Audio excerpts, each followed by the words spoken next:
Hello বন্ধুরা, শুভ সন্ধ্যা। দেখো আজকে ছেলে বায়না করেছে ঝালমুড়ি খেতে হবে, ঝালমুড়ি বানিয়ে দিতে। আমি বললাম যে না, আজকে থাক, কালকে খাবে। বললো না, আমাকে এক্ষুনি ঝালমুড়ি বানিয়ে দিতে হবে। তার জন্য বসে পড়লাম পেঁয়াজ লঙ্কা কাটতে। ছেলেকে দোকানে পাঠিয়েছি চানাচুর আনতে।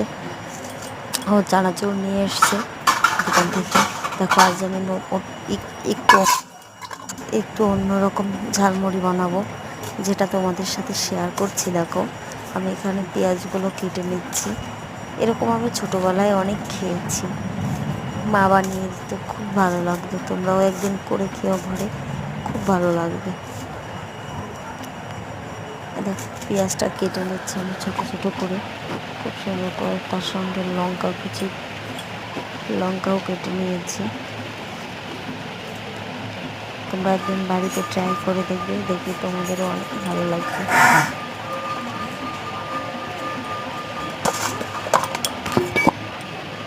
এখন কড়াই বসিয়ে নিয়েছি, গ্যাস জ্বালিয়ে নিয়েছি। কড়াইতে সামান্য পরিমাণ তেল দিয়ে নেব।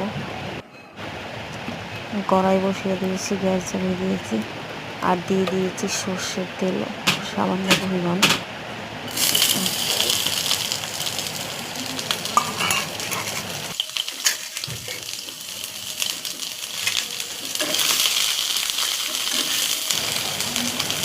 পেঁয়াজ লঙ্কা দিয়ে ভালো করে ভেজে নিচ্ছি।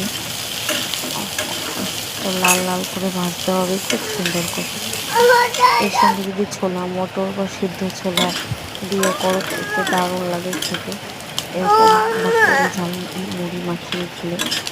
দেখো আমার পেঁয়াজটা ভাজা অলরেডি হয়ে গেছে, লাল লাল হয়ে গেছে।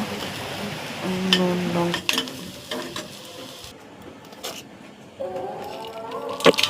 আমিও নিয়েছি, তার সঙ্গে দিয়ে দিলাম চানাচুর, অ্যাড করে দিলাম চানাচুর, মুড়িও দিয়ে দিয়েছি। দেখো এবার আমি এটাকে ভালো করে মাখিয়ে নেব।